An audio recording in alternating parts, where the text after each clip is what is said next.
لا تجزعي.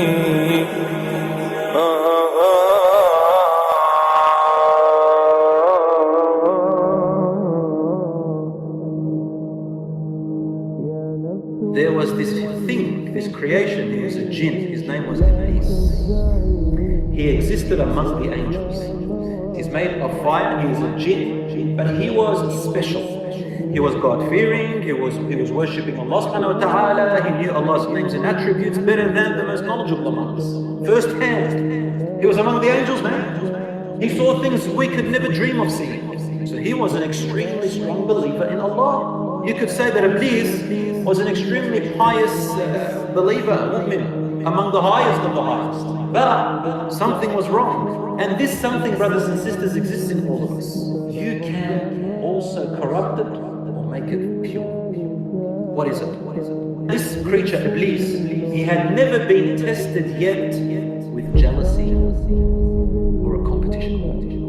Iblees accepted that the angels are better than him, superior to him. Why? Because the angels are created from light, and light is better than fire.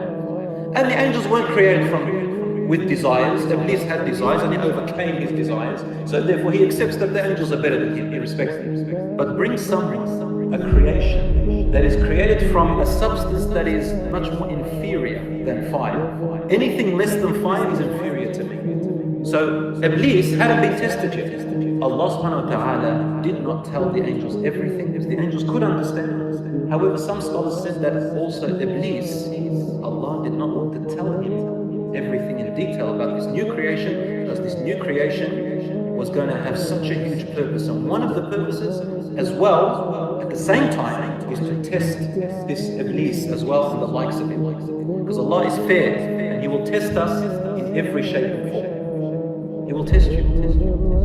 So Allah subhanahu wa ta'ala knew that in Iblees there was this jealousy that hadn't yet been tested, ignited. And it's unfair for Iblees to enter paradise one day with this look of Iman on the outside. Something on the inside is corrupt. It needs to be manifested. You're not going to get away with it. So Allah said, I'm going to create a creation which is called Khalifa. The angels immediately understood a creation that will reproduce, but they will also be given to be custodians with a position on earth, be honored like others before them. But the problem is they're going to shed blood and corrupt, corruption.